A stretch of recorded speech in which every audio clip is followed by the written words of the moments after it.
Hey guys, welcome to Mr. Smith's Kitchen. Brian, Mr. Smith Kitchen.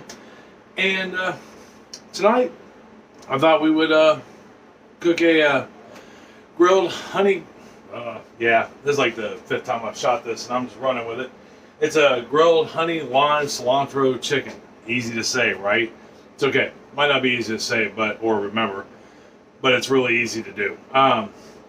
It's actually Tuesday, not Wednesday, and that's because we have to marinate the chicken overnight, and so it's 9 o'clock at night. Thought, why not get this together real quick, and then we can throw it on the grill tomorrow. That's right, we're gonna use the grill, not the stove, not the grill, not the oven, stove, none of that. We're gonna cook outside tomorrow. But we got to get the chicken marinated. If you're new to my channel and you found me on your feed, welcome. Thank you for taking the time to check me out. If you're returning, thanks. Glutton for punishment as always, but thanks. Everybody's always welcomed. Don't forget to hit subscribe down below while I'm thinking about it, if you'd be so kind. The notification bell's right next to that, and that lets you know when my videos come out. They usually come out twice a week if you didn't already know. And we cook on Wednesdays, bake on Thursdays. And as always, this channel is about food, all things food. Every kind of aspect of food always has something to do with food and being a good neighbor. Thumbs up, thumbs down, they're fairly important. I didn't used to push them, but we want our channel to grow. We want to get out there in more new and other people's feeds. And in order to do that, the thumbs up, thumbs down makes the algorithm go. So that's important. It doesn't matter which one either way. They tell me whether I'm doing okay or not doing okay. You can also do that with comments. I like comments. I respond to all the comments. Not that I get a lot of them, but I do respond to them. If you have questions about something or just want to say hi, either way, I'll ask you to keep them respectful. We don't have to agree, but we have to be respectful. So that being said, let's go ahead and get started with this. Now, this grilled chicken has a marinade that's got some soy sauce in it, some honey in it, some lime juice, some oil, salt, pepper, soy sauce. Chris always says I say it wrong. And then some fresh cilantro, some garlic. It's got a bunch of stuff. But let me get you down to the counter, and we'll start going over what we need to do and what you'll need to make this with. All right? Hold on for me 1 second. Okay, so down here to the counter. Welcome. As always, I got the recipe written down right here. And as you can see, well, you may not be able to see, grilled honey, lime, cilantro chicken. That's kind of a mouthful for me. I have no idea why, but it's only got 9 ingredients total, one of them being the chicken. So the first thing we're going to need for this endeavor is chicken. We're going to need about 2 pounds of it, and I just got to figure out where I set my mallet. And what we need to do, so we got a couple options with the chicken here. You can use chicken thighs, bone-in, boneless, however you want to get, and or you can use chicken breasts. Now, if you're going to use chicken breasts, you got to do what I'm doing, and we're going to tenderize it. Tenderizing it means we're going to take a mallet and we're going to whack it. Now, when you whack it, you don't want to just whack it all raw, bare. You want to cover it. You can either put it in a freezer baggie, or you can just cover it with some wrap like I have here, some satin wrap. When you hit it, you want to come down on it and pull. You don't want to just go straight down on it and go crazy on it. And we're looking to tenderize it, flatten it, and make it even. You want to do that so it cooks evenly when we go to cook it. So all you got to do is just whack and pull, whack and pull. And we're going to make this even, and I've got 4 chicken breasts here I'm going to do that with. All right, so let me get these whacked out, and we'll take a look at them and then move on. Okay, got our meat tenderized and flattened, just like such. Now, the cool thing about doing this, and I almost always do this with my chicken, is it doubles the size of the chicken. By flattening it out and making it even, I can actually cut that in half, and that's 2 servings out of 1 chicken breast, where a lot of times if you don't do that, A, you don't get an even cook, B, you end up making it 1 piece for 1 person, where now that could be 2 separate servings, and that could actually go from feeding 4 people to feeding 8 if you wanted to, or at least 6. So we got that done. So the next thing we got to do is grab something to marinate it in. I'm just going to use this glass 9x13 with the lid. And you want something with a lid, or I mean you can put saran wrap on it if you'd like, or whatever, foil. But we're gonna let this soak overnight. Now, this doesn't have to go overnight. You could actually, but it needs a minimum of 4 hours.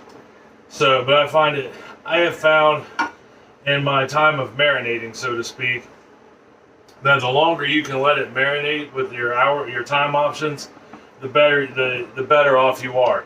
So we're gonna set those in there. Wash my hand off real quick. Put this in there. We'll just wash this plate off real quick while I'm thinking about it. There is that. Good to go. All about doing dishes as you go if you can. All right, so we got that in the dish. We're gonna set this aside. Now we just need a bowl. Boom. Look at how easy that is. All right, in this bowl, we're gonna pretty much just dump everything together. First thing we're gonna need is a 1/4 cup of lime juice. Right there, fresh squeezed.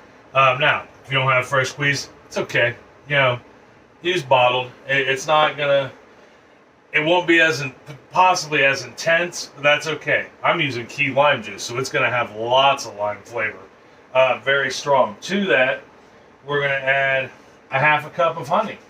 You know, just plain old raw honey. You know, nothing special. So that way, you know, we got a lot of savory and a lot of sweet going into this marinade. And then as soon as we get that out of there,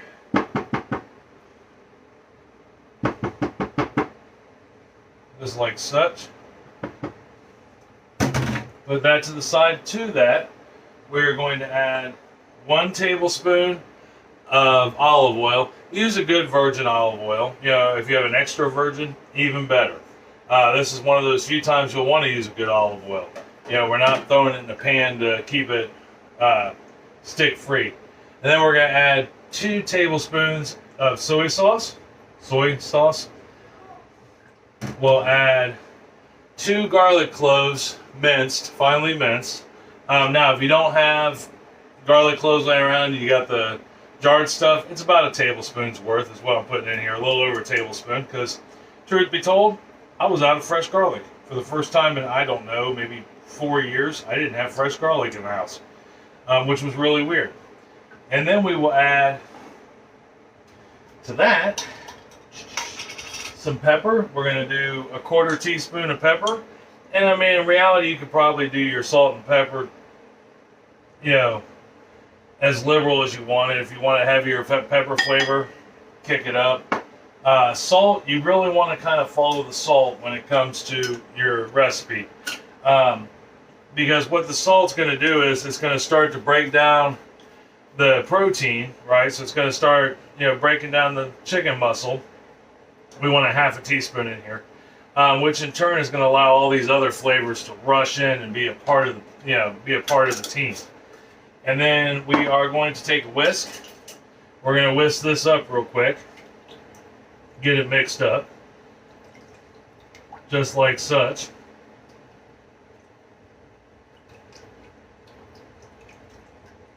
It's got a really pretty color to it. Now, we got this recipe from Facebook. It's on my group page, on Mr. Smith's Kitchen's group page, which if you're on Facebook, you should look us up and hang out with us. We put recipes on there, you know, more so me and Chris, but we got lots of friends on there, you know, who check things out, occasionally post some stuff, and, you know, we share recipes, baking, cooking, and otherwise. I mean, you can also post other things, you know, feel good stuff, nothing negative. Negative things will get you kicked out of the group, bigger than life. Last thing we're going to add to this is a 1/2 cup of finely chopped fresh cilantro. Get that in there, and we'll get this mixed up in there, just like such. Oh, this actually smells really good. I can smell everything, just especially that cilantro. Cilantro is a very powerful herb, spice, you know, plant. It smells great though. And then what we're going to do is I'm going to run over in the dining room real quick and get a glove, and then we'll move on to the next step. Okay, I'm back. Did you miss me? I missed you. So I'm going to go ahead and put my glove on. And then we're just going to pour this mix all over our chicken. Just like such. Boom. But I wanted to put a glove on because I want to kind of rub it all over. Then we'll flip it over, and we want to get it coated on there, so that way all sides of life, get a little bit of flavor. Because if you don't, the bottom where it was just kind of sitting face down on the glass won't get any of the any of the sauce. So we are covered. Get my glove off here. Those are good gloves, but they are kind of cheap. Put our lid on it, and then we'll talk about what we're going to do. Of course, you already know what we're going to do because I've done nothing but talk about it.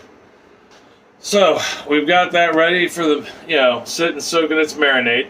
And like I said, you can go a minimum of 4 hours with it, but as long as overnight. So I'm going to let that sit there for overnight, and it's going to sit there for, I don't know, probably 15 hours.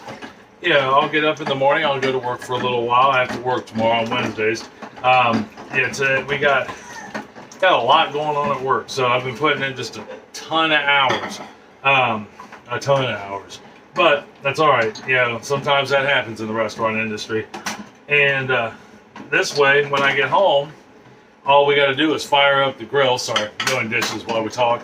All I got to do is fire up the grill, get it ready, and we'll talk about firing up the grill and things to do that way in case you've never actually you're new to grilling. We can talk about the proper way to heat your coals without using one of those fancy coal holder things that look like a sifter. And there's lots of proper ways, but I'll tell you what most people who use a grill all the time do versus people who are just kind of new to grilling. But anyhow, so when I come back, we'll start the grill up and we'll get these on. All right. Meanwhile, I'm gonna let these marinate overnight. All right. See you here in just a second.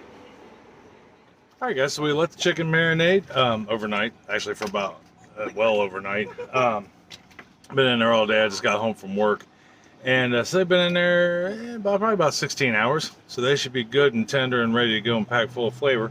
But first thing we got to do, first things first, fire up the grill. So let me get you down here to the grill, and I'll show you how I start my grill and how you don't have to use charcoal lighter fluid, which can leave a funky taste on your food, and you don't need one of the containers to starter container to do it with. So let me get you down here real quick. All right, down here at the grill. It's just your standard Weber grill. Well, it's kind of standard. It's the higher end. I have learned that after all these years, I had the same Weber grill. Well, I was the second generation of the last Weber grill we had. We used it till the bottom rusted out of it after about 35 years. So this is how I start my grill. I put my charcoal up into a pyramid or a pile, I guess you could say. And I've got these, I'll show you a piece of it at any rate. They're made by Royal Oak, I think. In this case, sometimes I may just whatever brand is I can find offhand. But what this is it's a straw infused in wax that is like a candle that melts and allows the straw to burn slowly. So I pile it up and I put one of those, 3 of them in here total, and these are cheaper in the long run than buying the lighter fluid, and they don't leave a weird taste on your food. And as I got 3 in here, and I'm gonna light them up just like that. Then once the fire, I know I can see that all 3 are burning. I just go ahead and put my grate on the top. That way it heats up, burns off some of that stuff. But this particular grill here, it's got flaps on the side, and the center of it comes out for when I want to use my wok, and you guys will see that throughout the summer. So I'm gonna go ahead and let these all get nice and red hot, and they'll look kind of ashy, but they'll be solid hot, and that's maximum heat. And then we'll bring the chicken out, get it on here and talk about temperatures and things and how to control that. Okay, we got the holes nice and hot now, so what we got to do is, well, what I'm going to do is, I'm going to put this lid on it, and this has got 2 vent holes. All right, so 2 sets of vent holes. You got the one up top, all the way open, lets air circulate through based on the one here on the bottom, which I can show you real quick, I think, maybe. Wow, or at least some of it. Right down here, this lever here controls the vent holes underneath. And I'm going to close those down a little bit based on this gauge right here, right there. So it's going to heat up. It's going to be like 500 degrees, right? When I get, the thermometer, well, I can sure talk. Sorry, it's been a long day.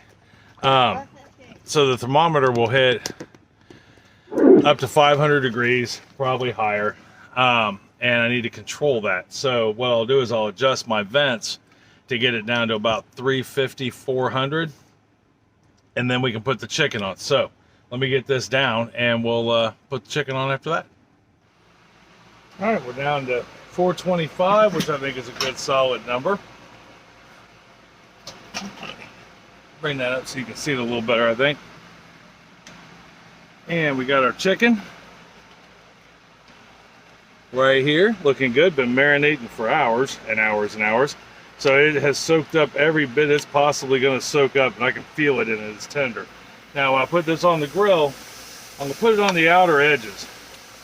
I don't, much like hamburgers and hot dogs that we want to cook quick, these we don't want to cook horribly quick.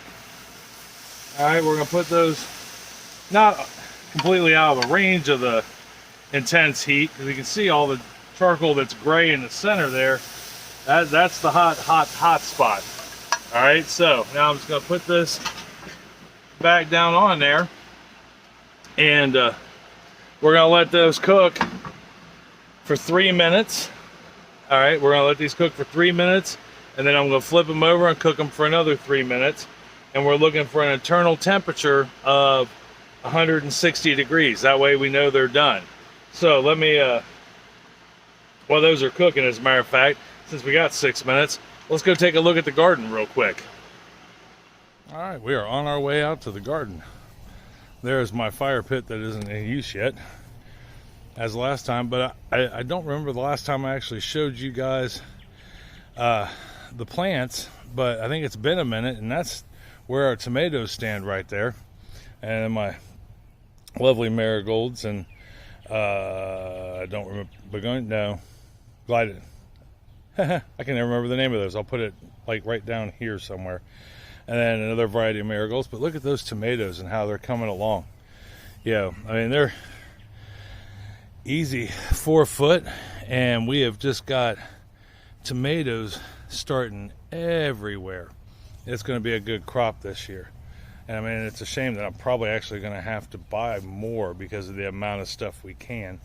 Yeah, but they are just going gangbusters. It's been so humid, and we got a good rain today. You know, they've been getting some good fertilizer. Been using we just did another round of bone meal and blood meal on them. The other lovely little marigold.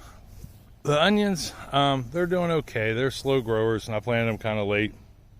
And this was just a test run to see how they would do in a box.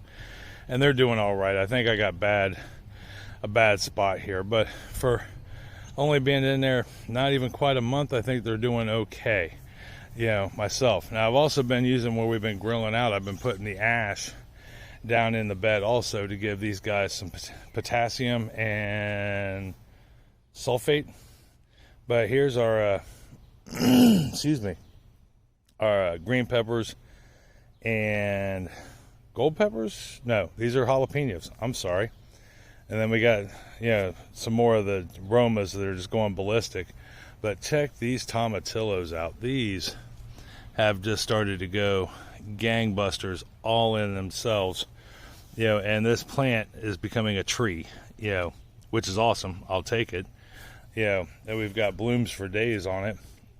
And we're going to make some chili verde with it and can up some green sauce and all that good stuff. We got more aromas in there, and this thing looks like a beautiful Chinese decoration, balloon decoration, all done in green, and it's just tomatillos, you know, looking absolutely wonderful.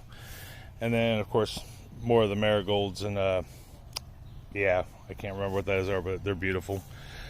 And then over here, remember last time you guys saw this, I believe we didn't even see any of the bean sprouts yet, but they're also going gangbusters. You'll see I got some eggshells broken up in there. I could have turned it into powder and made it more efficient, but instead I just bring them out here and I just throw them in and let them break down on their own.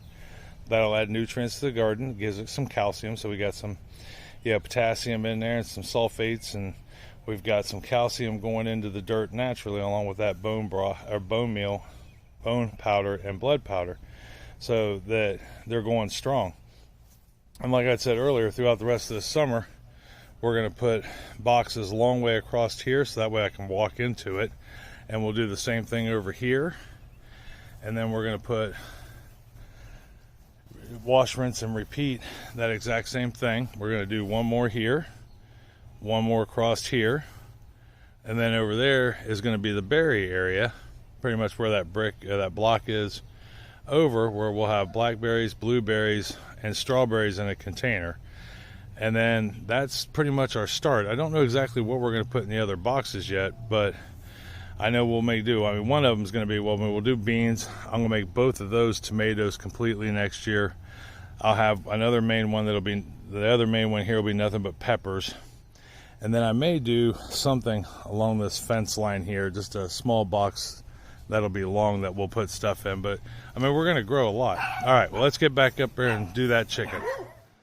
All right, so we are ready to flip these. Now, I'm trying to remember what I did with my tongs. So we'll get them in about 3.5 minutes. We don't want to let them go too long. Yeah, we'll dry them out. We don't want that. We got some nice looking grill marks on a couple of them. Looking good.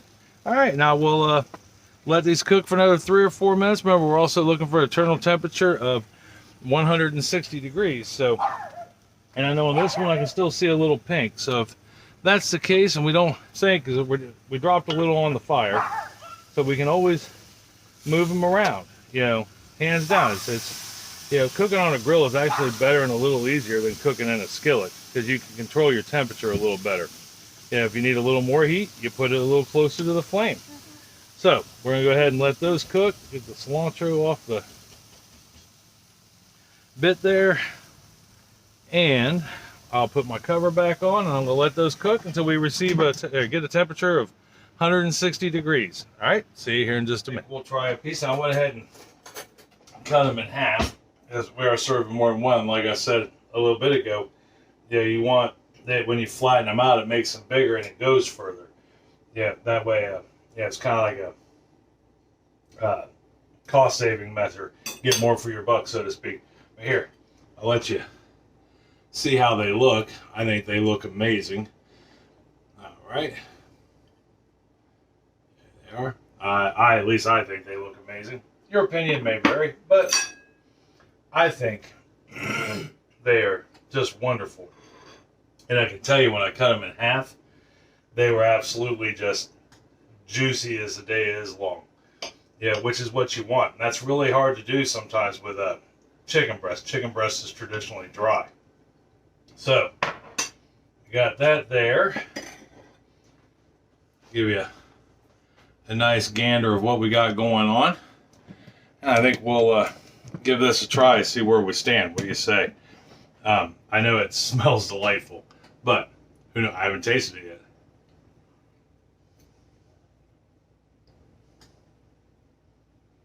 yet. That. Let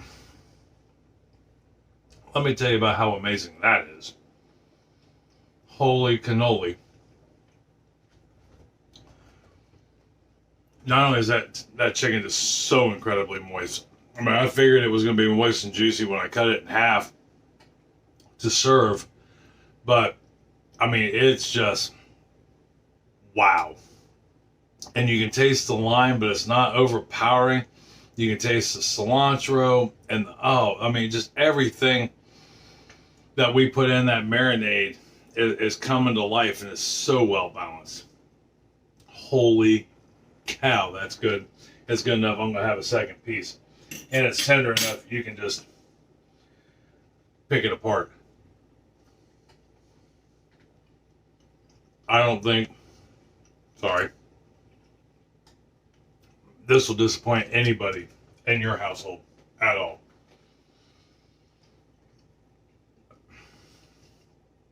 It's not very often you get a marinade that is so full of flavor like that, yet it's not overbearing. Nothing sticks out. It is all so well balanced.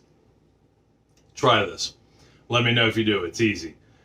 As we saw, the marinade took like 3 minutes to put together. Not even that.